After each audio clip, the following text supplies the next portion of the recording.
What is up, everybody? Welcome to the afternoon edition of SHL Tonight.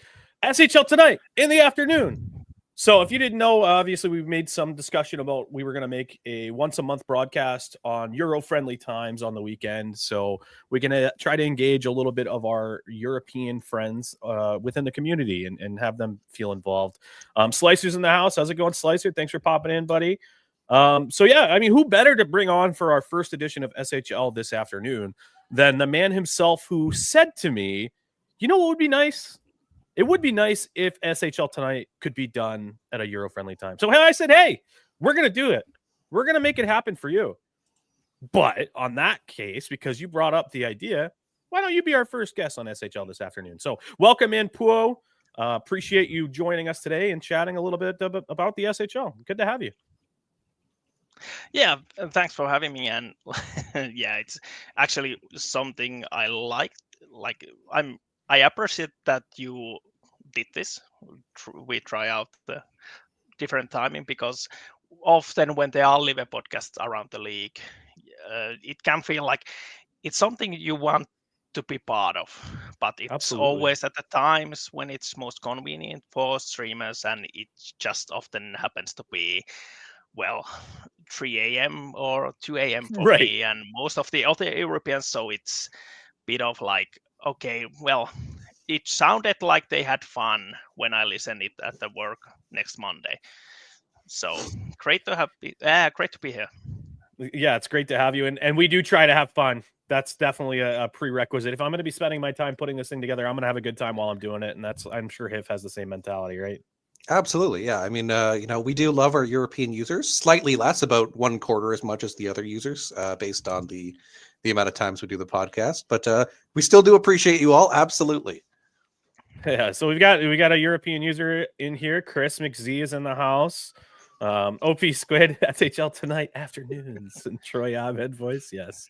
01, oh my God, SHL this afternoon. Yeah, glad to have everybody here. So we're gonna be talking about a few different things today. Obviously, with our guest, Puo is the head of the PT team, or as others would refer to him, the TPE Daddy. So we're going to be talking about the PT team, some of the responsibilities that he has on that side of the house.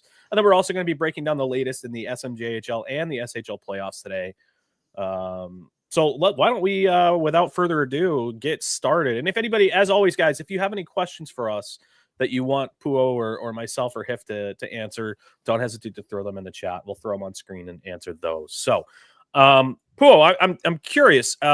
So as a Finnish person that has found the SHL, how long ago did you join, and how did you find out about the SHL? It was actually the Reddit thread on Okay, our great. hockey.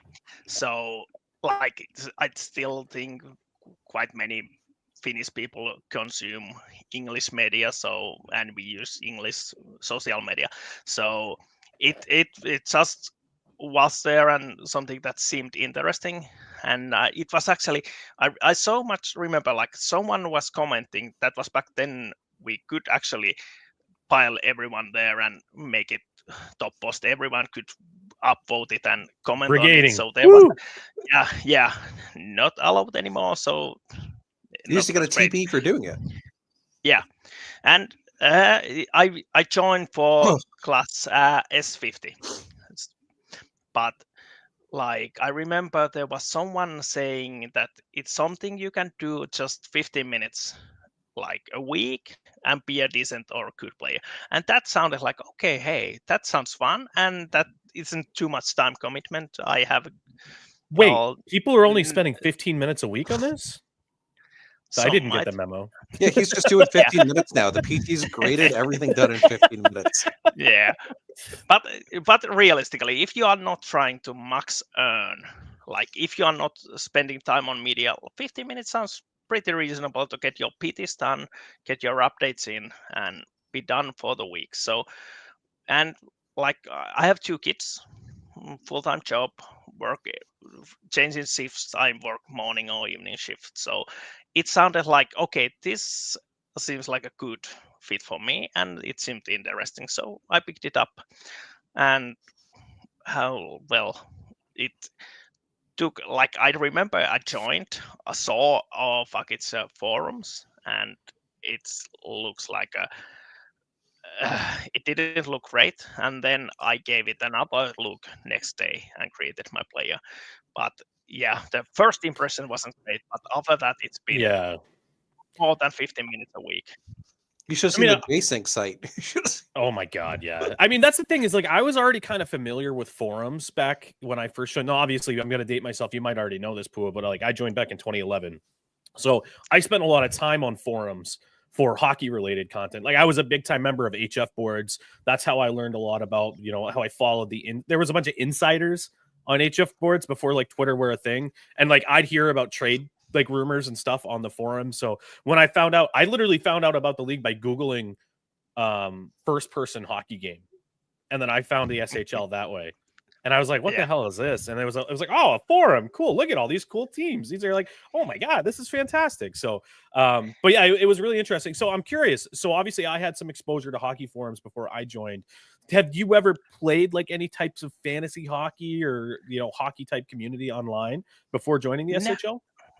No, I hadn't. That I think it had been quite some time since I last like interacted on forums. I had moved on from them, and well, it was I was mostly using Reddit at that point, and changed from that to forums.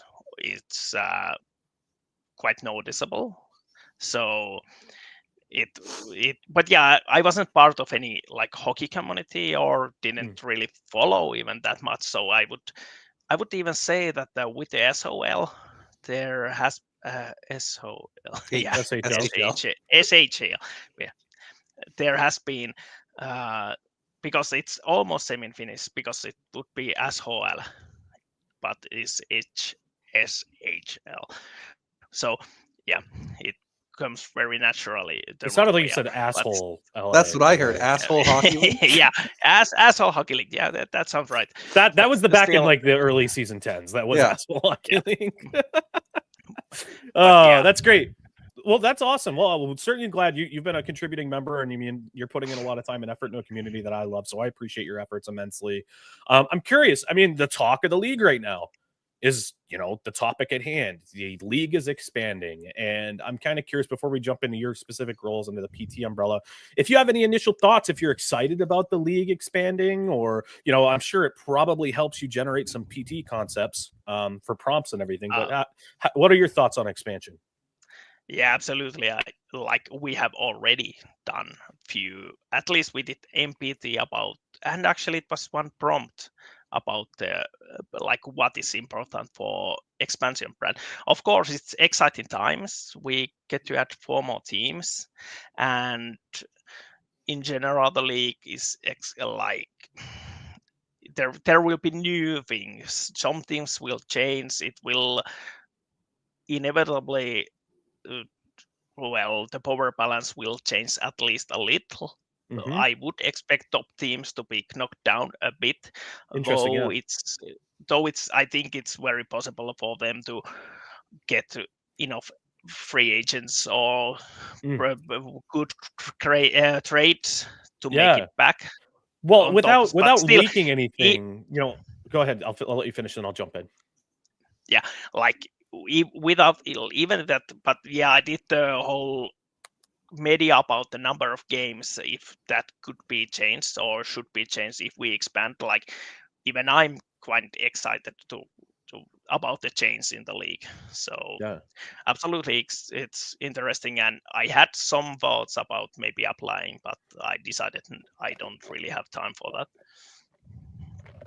I can respect that for sure. I mean, I will tell you, behind the scenes, without leaking anything crazy, behind the scenes, there is already a lot of shuffling going on by general managers across the league, preparing for, you know, putting together their preparation lists or their protection lists. I mean, and identifying players that probably aren't going to be, you know, in their long-term plans, that maybe it's time to try to sell for draft capital now versus having that difficult discussion of, do I use one of my protection slots on this player if they don't fit my team long term? So there's going to be a lot of, I think, player movement outside of the normal kind of transactions that you see in the offseason at the SHL level. So it'll be a really fascinating offseason to kind of monitor here. So go ahead. Anybody? I thought you were saying something. Yeah. But like I was kind of waiting because that's something I'm been waiting to see the protection rules, and because it could affect already the moves made this off season. Like I was at Texas GM when during last two expansions, and I remember it was something like when the first expansion was done, it was maybe season or more, and we started planning. Okay, what we do if there is a next expansion. Of course, now we are adding 4 teams at once, but still it's season away, and now we are at the point where we are signing and planning for the next season. So I would hope that I hope you guys, the GMs, have rules, but like hopefully soon we do get them. Like even as a general user, and I would like to see them so we can know where the league is going and what kind of draft it's going to be. Less of a player movement and more of a hypothetical question. As a Finnish user, is there anyone like where in Finland do you think if they decided to go to Europe would make a good expansion team? And do you have like a branding that might go with it? Like what's a really cool Finnish kind of style team? I don't even know what you would want to do with the branding. Like you could always try to rip off Finnish brandings, but like that's kind of. We already did that with the Chiefs.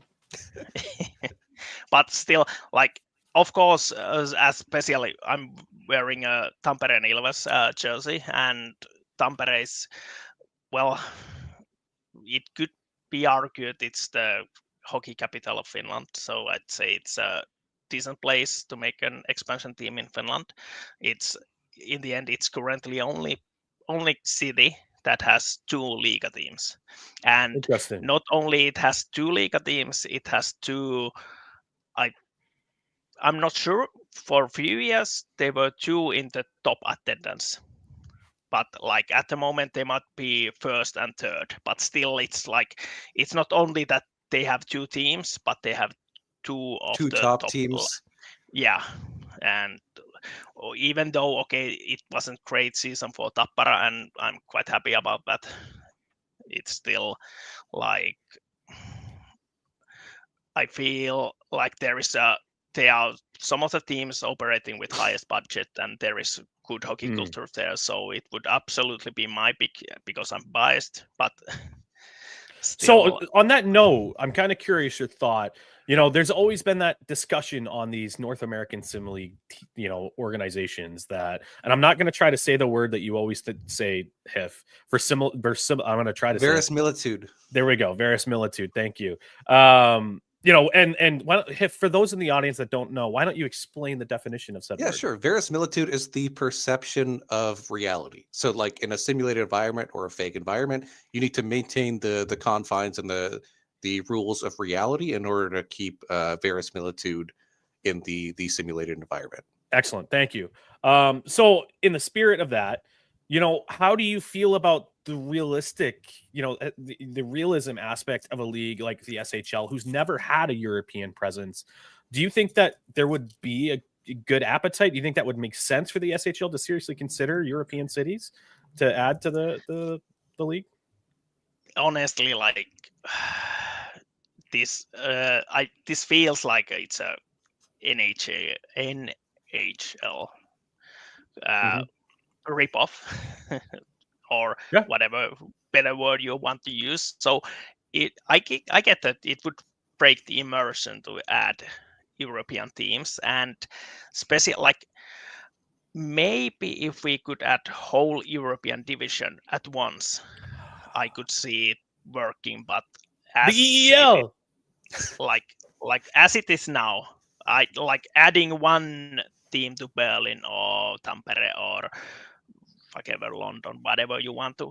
It doesn't feel great, and I'd rather if we wanted to find a place for them, it might be a separate league.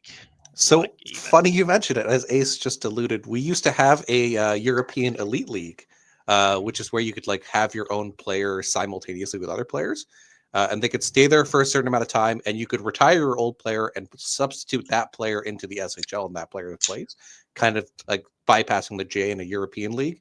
It's no longer there, but we had teams in like Copenhagen.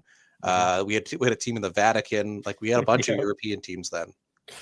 It was a weird time. I'm not gonna lie. It was was a definitely weird time. strange. yeah, like I get that there is a lot of like moving parts and the whole league structure would need to change, but I could like see a spot somewhere between SHL and J where you could add, like there are some these players that are not really max earning. They might peak at 1.2k and they might struggle to find place, especially before the expansion. Now that we are expanding the SHL, maybe the whole level of the TP levels of all teams go a bit down. And Like a farm team kind of European league, you're thinking, right? But yeah, kind of. And maybe it's like, and not like direct linked to the, but there would be place for players to play who might be overages for J, but not really good enough for take a like reasonable spots in SHL, and they might play whole career. But it would be huge change, and we would still need to start it with at least like 4 teams, and right. You'd need And then, like, if it's a supplemental job, how do you make the managers that are overseeing those teams treat them as just as important as an SHL or J franchise? So it's always that fine line, right? Because then there's complacency across the board. There's not enough attention being paid to it, and then it kind of falls away. One thing that I do remember being talked about a long time ago was after your player has completed their entire season or their entire career at the SHL level, allowing them to go down to 425 TPE and play one final season in the J before deleting that player, basically. I think that would be really interesting as well. So for my player, he technically, I guess because he called up, it's not real, but he technically had one more season of J eligibility. So because I saved it at the end of my career, I should be able to just pop myself down to the J for that last season, right? Why not? I don't like. Let's get weird. Like I don't know. It's I guess that it would be weird. Too complex, like, honestly, and just needless work for. Can you imagine seeing like a 60-year-old Brett Hull lacing them up with like 17-year-olds in the J? I mean, like, we're gonna see Ovechkin in the KHL in the next couple of years, and just the really watered down Russian league, and he's gonna dominate. All right. Well, that's some fun European chat for our wonderful Europeans people here. Kari loves the shirt. Looks like we had some other love for the shirt elsewhere. I'm not highlighting anything else. But actually, before we keep going here, back to the expansion topic, Mixie asked, did you think my simulation of protection list and expansion draft was a good call with the actual roster constellation construction, I believe is what you meant to say, and the way it would be after this playoffs? If Chris, the article, we can actually just go through it. I don't want to spend that much time on it. That's fair. But I do, I will say that I really appreciated the amount of work that you put into those articles. I thought they were really, really cool. But I just think that there's way too much up in the air for us to do any kind of true projections at this point. It hasn't officially been determined if head office is going with 2 versus 4 teams. I believe that they're going to go with 4. They did confirm it. Actually, the 4-leaf clover was the confirmation. Oh, okay. I thought that was just for St. Patrick's Day. Nope, it was the confirmation. Okay, interesting. Okay, at least it was. Yeah, said later in the general Discord that it like. Yeah. Well, then there has not been official announcement, but right. The just said it there, so yeah, I mean, we can assume 4 teams. Yeah, so we'll assume 4 teams then, based on that. But then, even then, we still don't know protection lists. We don't know what the rules are, what the draft format's going to be, any of that stuff. So, I love the articles. It was really cool to click in there and kind of see what your perspective was. But I don't think it's fair to say that it was necessarily 100% accurate. I'm on camera.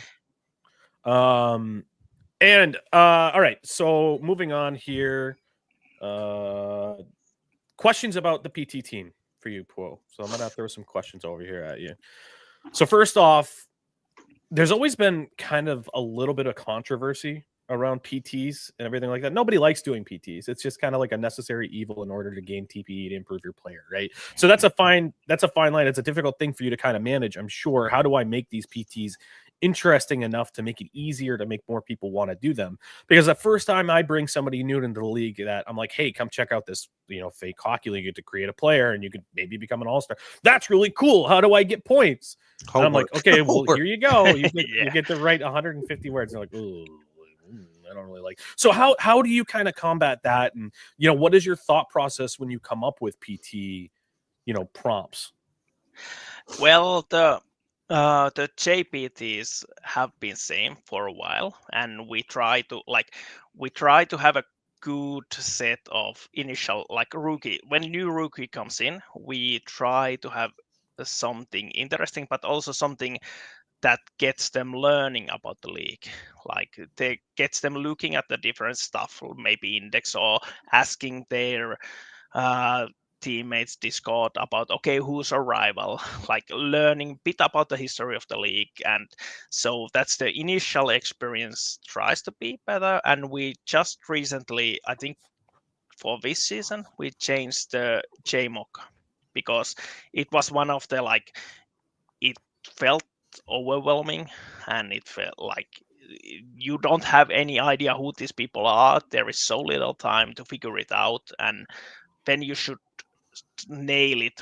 Okay, who goes first, who goes third, who goes second. So we went very similarly to the top 10, only with the first round. And so top 16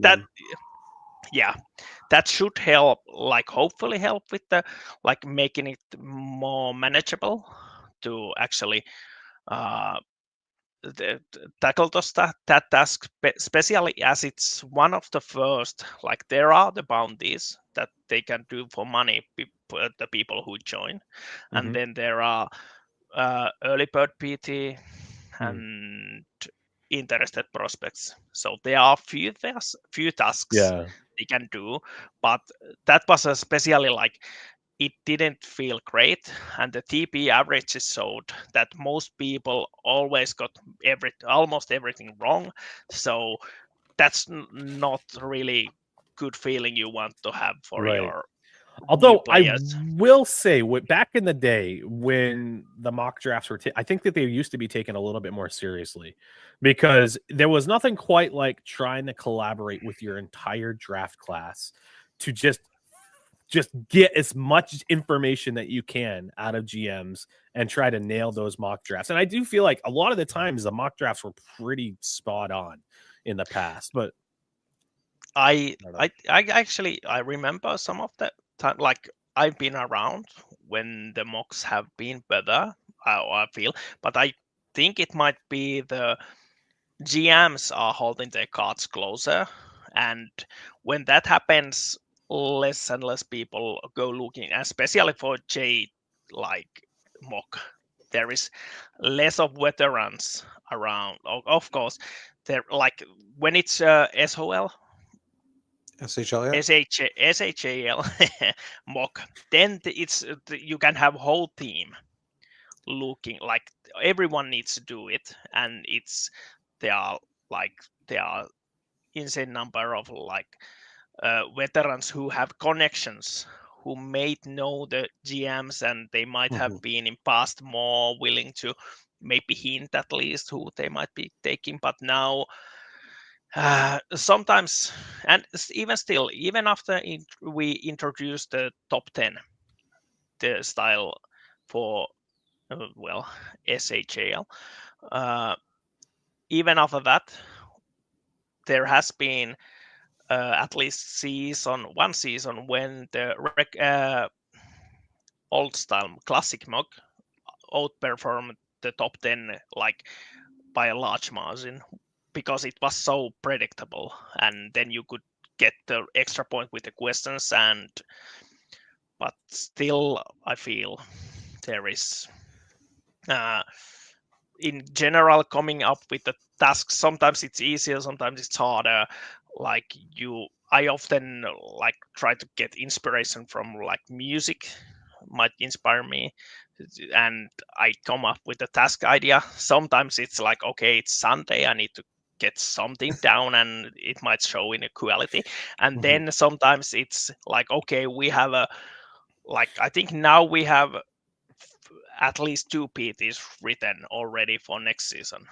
Nice. And so it depends. It's of course there is a Naomi Mannequin is my co-PT head, so they are writing some of them, and like when the inspiration hits, I might write something, they write something, and we try to split it. So but it's still there is no, and I can see the longer and longer I stay at this position, harder it gets to come up with the new ideas. So Mhm. Back to the mock, though, I find myself a little on the opposite side of Ace, less nostalgic for the group camaraderie coming together, and more so that like I find the mock kind of kills the excitement of the draft because like the surprise of finding out who That's goes where true. live while you're watching, I think that could be like a really exciting time. Like oh, who expected this person to go? Except we knew 4 days ago because we bugged the Yeah. GMs for 28 hours in the past week trying to get the information, right? Yeah. But I and mean, like they for the might others, break the yeah. And the point of that, like, okay, who would have expected this? Well, if you didn't, it broke your mock, and now you're Exactly. losing TP. yeah, but I remember like back specifically, like I look back to like that season 53 draft when I had Franz Eller in that draft, and I'm thinking like how everybody came together. That was such a dynamic, really deep draft class, and everybody was like, season 53, we're the best. Nah, nah, nah. I don't really see that level of like camaraderie and like I don't know, passion from entire draft classes anymore. And I feel like that was something that was kind of like it allowed them to rally around that type of thing. So I see arguments to both sides. So I'm curious about you had mentioned before we went live that how the JPT team has now been consolidated with the SHL PT team, so there's less inconsistencies for users, and I think that's really important too because I mean when we're bringing in new users to the community, first generation players, we want to make sure that the experience is seamless and it transitions well when they move up from the J to the SHL. So I'm kind of curious, was it difficult for you to get your arms around the processes for the JPT team and making sure that they still were able to kind of transition into an SHL model? And if so, like what those challenges were? Not really. Like we took all the teams got combined. It was a decision by JHO, and we just like every creator from the J team got, or actually, I'm not sure if every creator, but every creator that wanted got to join the combined PT team, and they have been doing excellent job. I changed some of the structure, like how the grading works, or and how the pay scale of the creator job. It used to be fixed 7 million pay. Now it's based on what people grade. I like that. So and it leaves we have more room for people who might create 1 or 2 tasks a season, and then there is a room for people who create like 10 tasks a season, and they both get compensated like as well as we can, like according to their work they put in. And so it's not like I need to go to someone who has only created 1 task. Hey, I need you to create more. No, I really don't. Like, I'm fine as long as they do what we need them to do and things get done. Like, if we are not lagging behind, there's no really need for me to go and ask them to do more, because it's fine. It just means they get paid less. And then there might be like, I know there was a one season when Gwen created so many tasks. Basically, they picked up every task that wasn't created by deadline, and they picked some off-season tasks, and I think they hit like 30 million in salary. So it's you can make a lot of money out of it.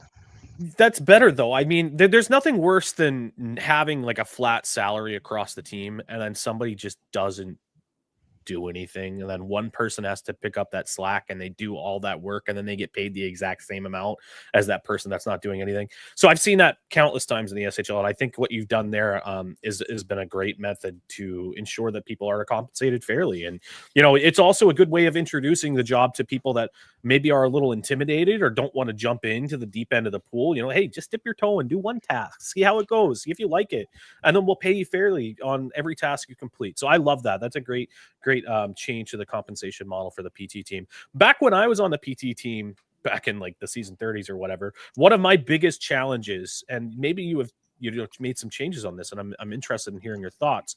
But one of my biggest challenges was doing the grading and grading the PTs. Do you guys still have somebody that manually goes into those PTs and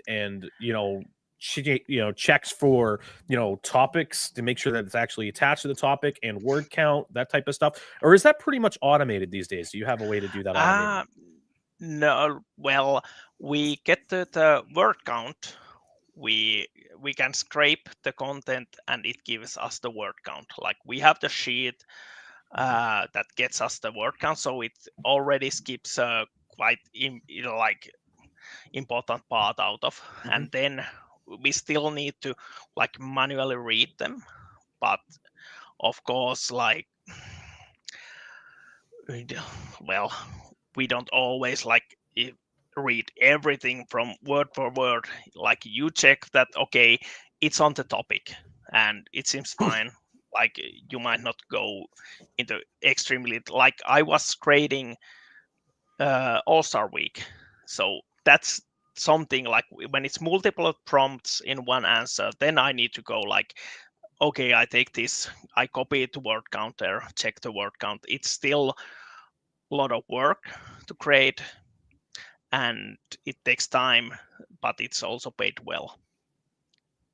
And like, it's time consuming, but you get paid for it because it takes that time. You got to make sure. Yeah.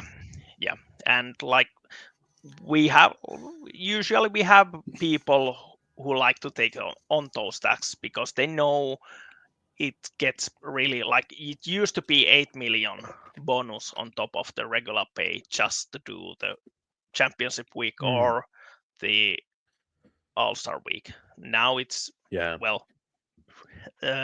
in similar ranges, but gotcha. I know we used to have to even grade like the mock drafts manually, and that was a pain in the tuchus. Yeah, we almost, like, especially something like prime times, we get all the picks and then there are formulas we apply, and now that season predictions have been moved to forms, all of that kind of stuff we get in a nice sheet, then we then need to like apply formulas and do the calculations there. But for written PTs, there isn't like anything that can read it for us, so it's still manually checking mostly. But gotcha. I mean, I wonder. I can see now that we're doing more and more stuff with the portal itself.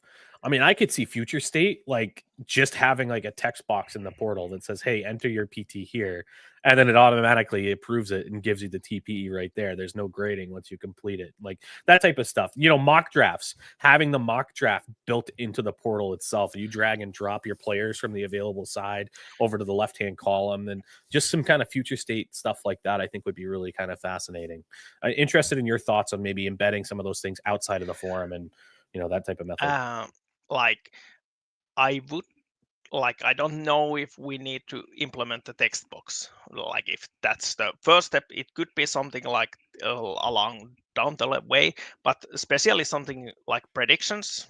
And I actually would love if we could get the like playoff bracket, because that'd be sweet. Like season predictions and prime times, all of these, they work fine enough on forum or as Google form.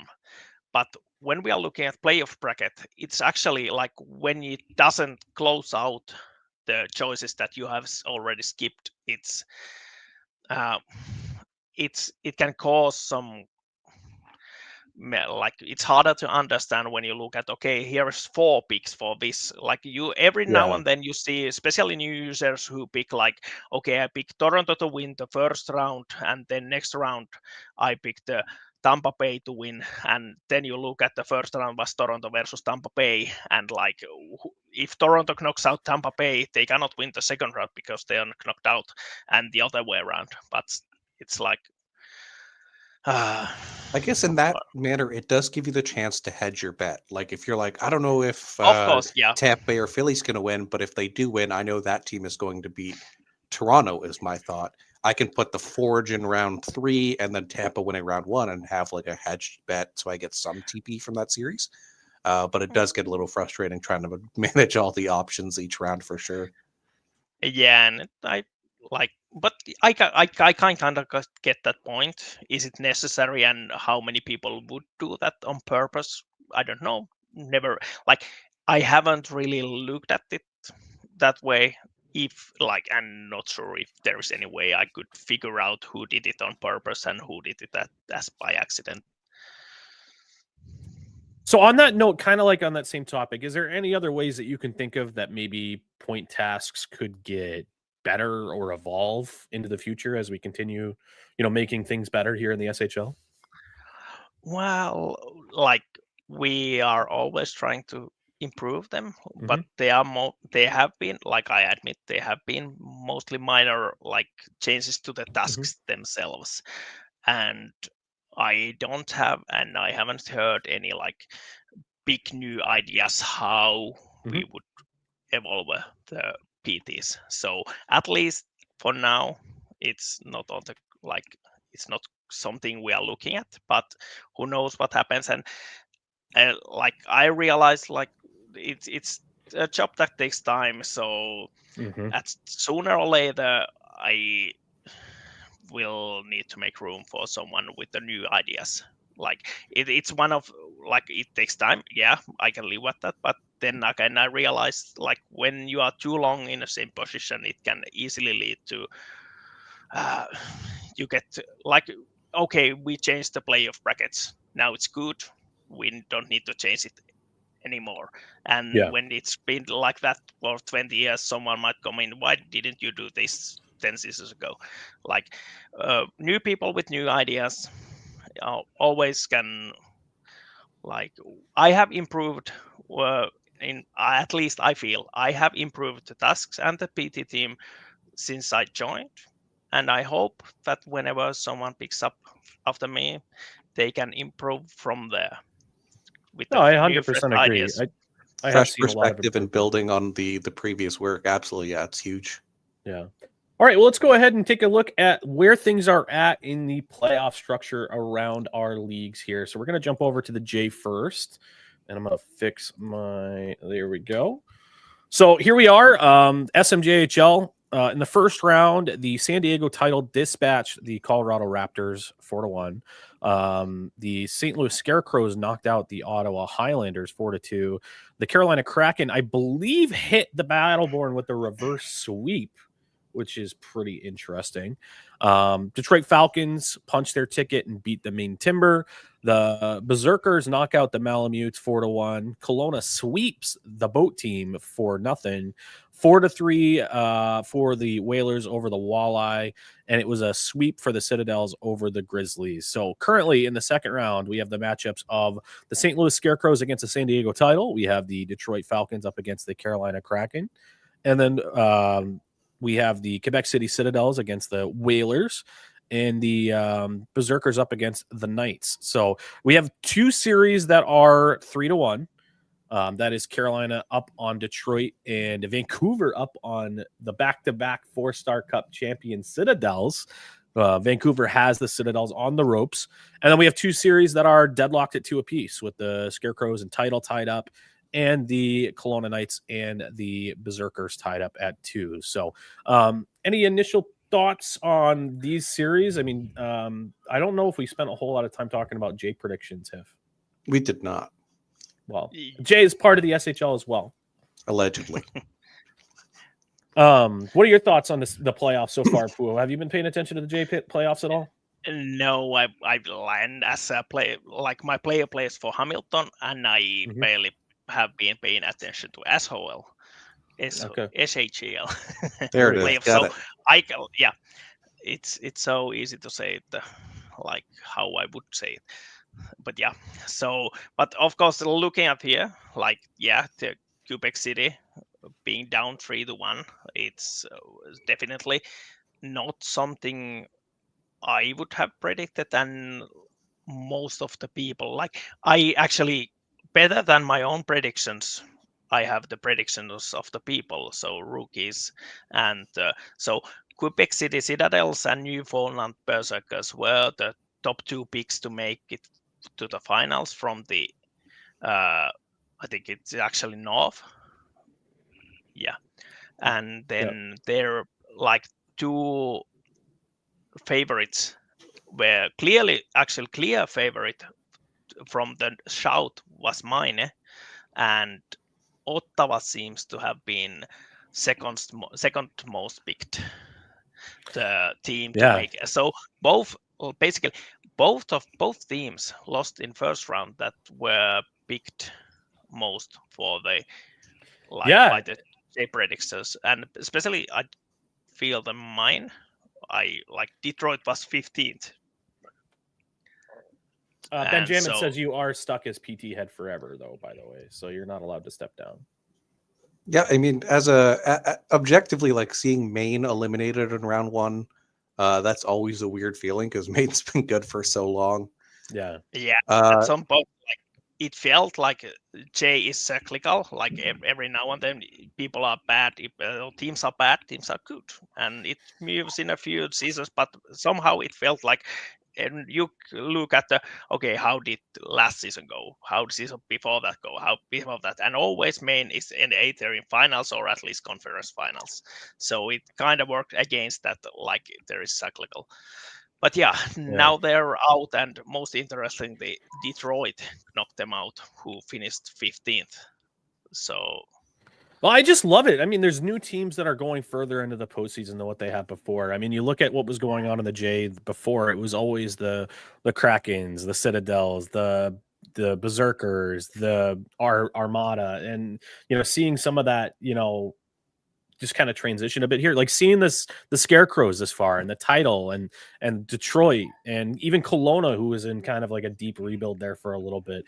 It's really good to see that, and it goes to show, like you had said, how cyclical the J is. I mean, these windows of contention are so short. If the GMs play their cards right, they can easily be right into this picture here and have the third round right around the corner. So it's been a fascinating series for me to watch. What I really have my eyes on, and it was mainly because we had Ramen on a few weeks ago. Will this be the end of the dream of a three-peat for the Quebec City Citadels? It's going to be fascinating to see. Any closing? Ironic that the GM of the team of Vancouver is Quebecois to take away their chances. And I don't like. Okay, I'm not sure how the seeding works, but like looking at the standings, Vancouver finished 4th, and Quebec was 1st. So it's pretty okay. Newfoundland and Kelowna finished 2nd and 3rd, so it's pretty easy to see how that worked. But it's reseeded, yeah. Like, it's very like top heavy. Like all those teams finished within 5 points of each other. So clearly the top end of the Northern Conference is very strong. And basically, even if Quebec still makes it to round 3, it's not going to be a walk in the park either way, even if they face Newfoundland or Kelowna. So it's I wouldn't bet on the 3-peat at this point. Go ahead. No, go ahead. Well, I just have some quick things about each series. The Newfoundland Kelowna, this is Magenta's first playoffs as the head GM of Newfoundland. So exciting to see how Newfoundland is moving from Esperb towards Magenta as the head GM. St. Louis and San Diego, I call it the Battle of San Diego because Cake is from San Diego.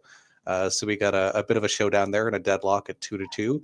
And Carolina, Seven has been the GM in Carolina forever, done some amazing job, produced year after year outstanding talent, but has never won the 4-Star Cup. So it looks like up 3-1 heading into round 3 seems a probability at this point. Potentially looking at getting that first 4-Star Cup would be pretty neat.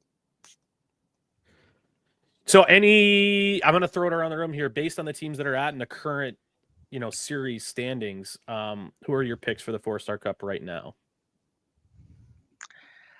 I'll go to Puo first.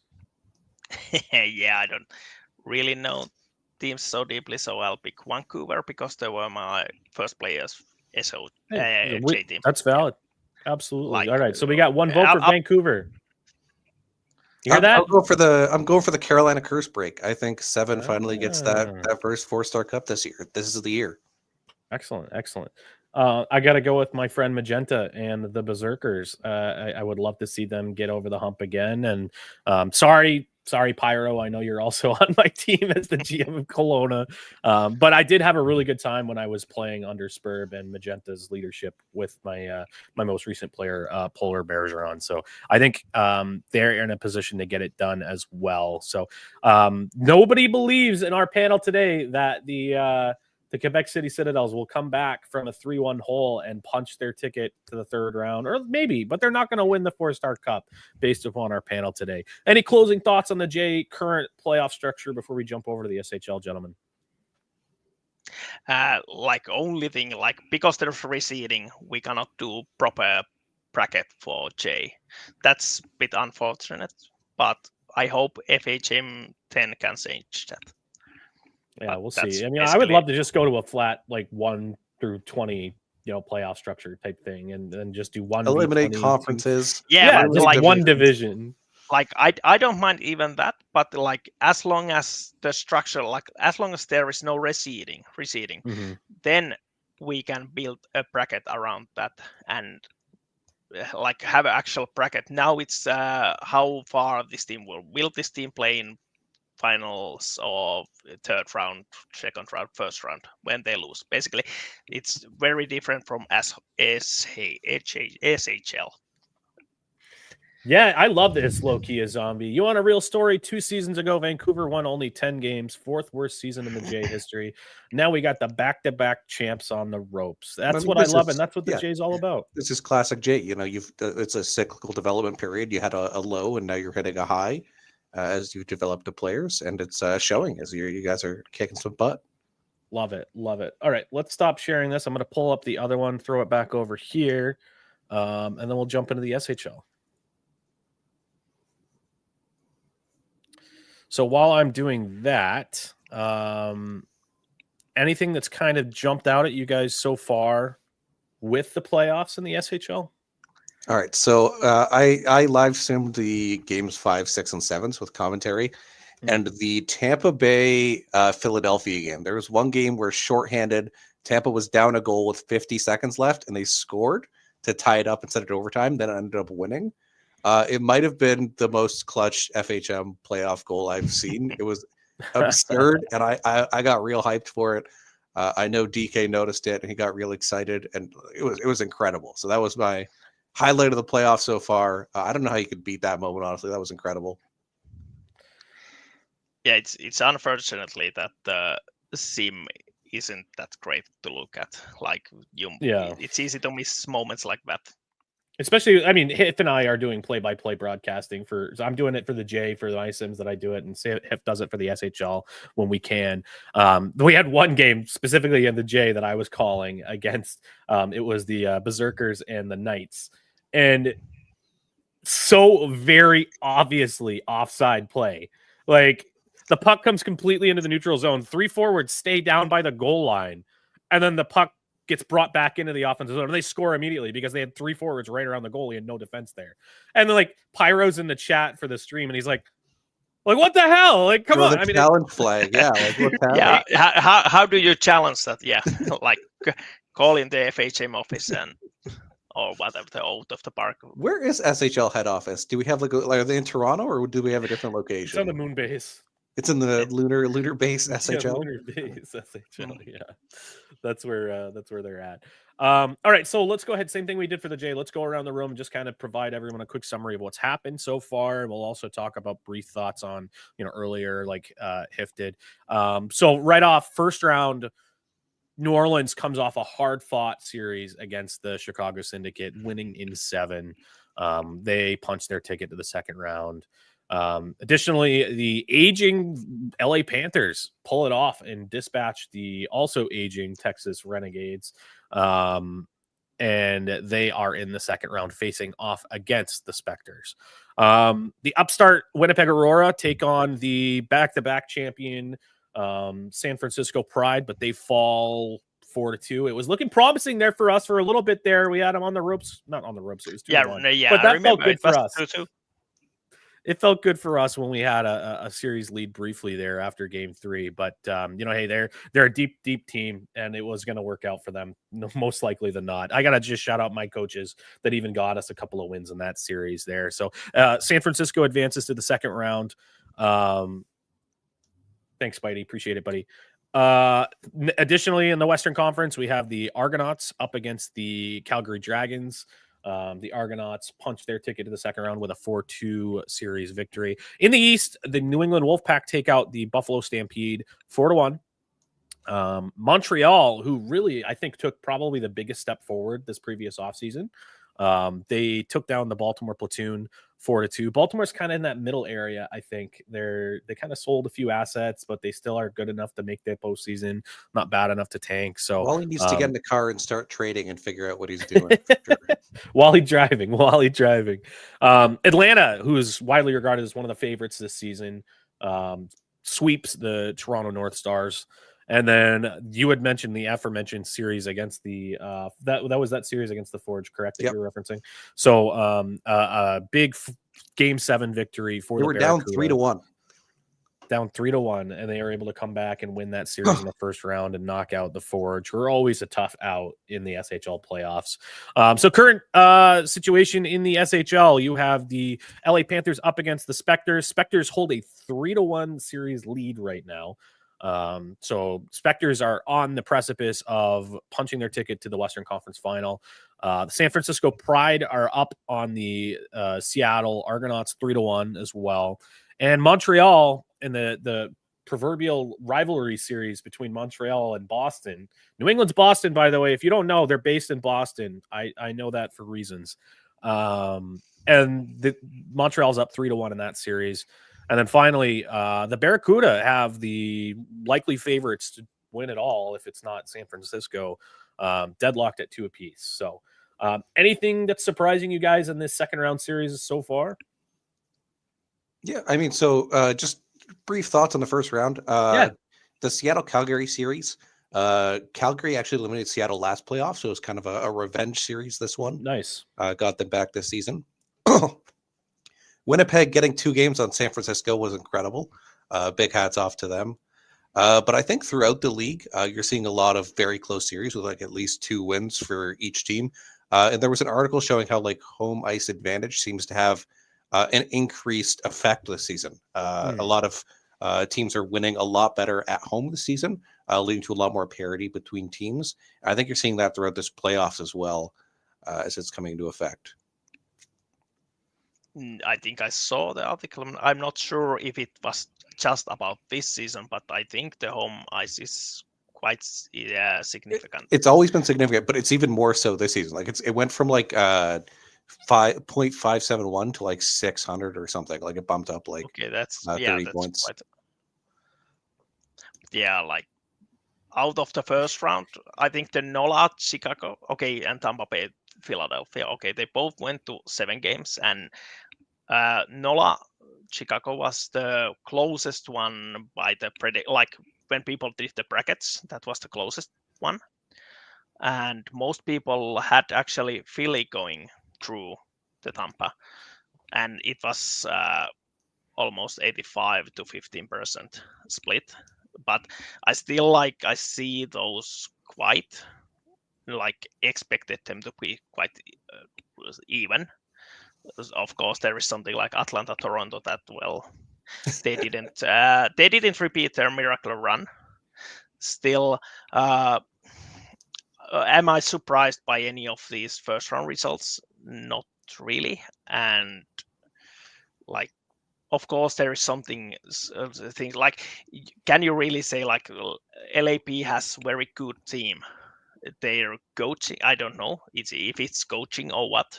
I think they have underperformed during regular season, and Texas likely overperformed. So yeah, it's not what most people expected based on regular season results, but it's not that outlandish to see LAP actually coming through the first round. So Yeah.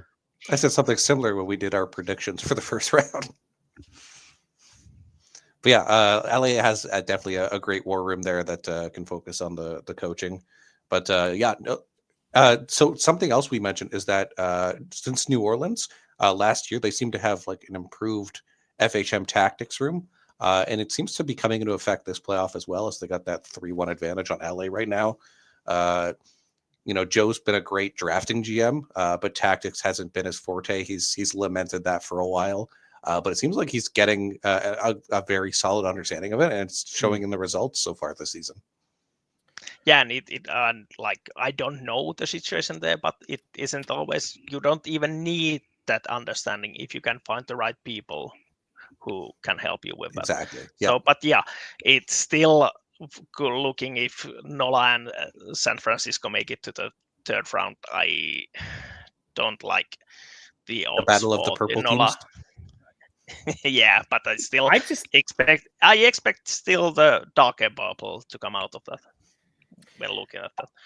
I would love a Battle of California Western Conference final again if LA can go ahead and crawl back. Sorry, Joe. I know I want you to win too, buddy, but I think Battle of California is just a fun narrative for league media and conversation pieces. So goes back to that whole conversation we had at the beginning about verisimilitude. I'm not going to be able to say that word. Verisimilitude, whatever. Verisimilitude. Yep. Verisimilitude. There we go. Thank you. Fourth time's a charm. I think that would be a lot of fun. And then in the East, like I said, I love that Boston-Montreal rivalry. That's always a lot of fun. I do think that Luke has the coaching to come back from this. I have probably some of the most faith in his coaching staff out of any of them in the league. So, but I do think that they're maybe fighting an uphill battle on personnel right now. I think Montreal's a pretty decent team. So, incredibly deep team. Definitely coming into their own at this time.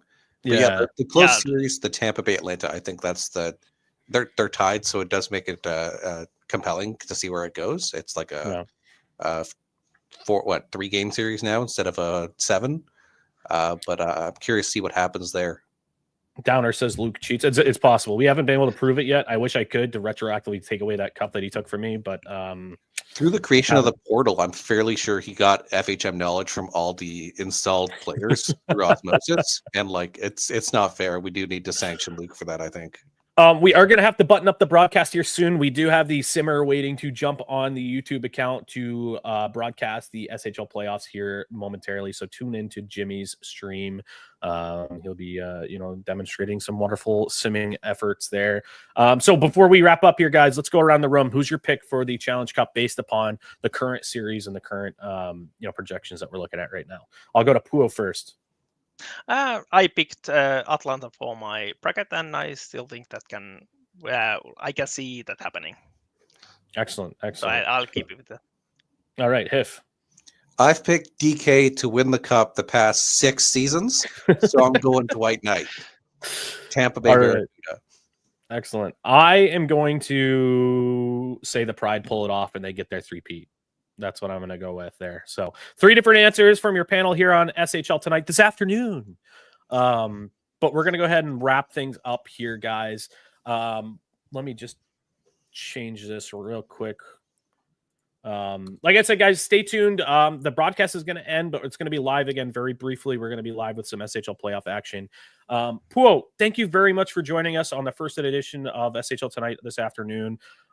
We hope to do this, like I said, once a month.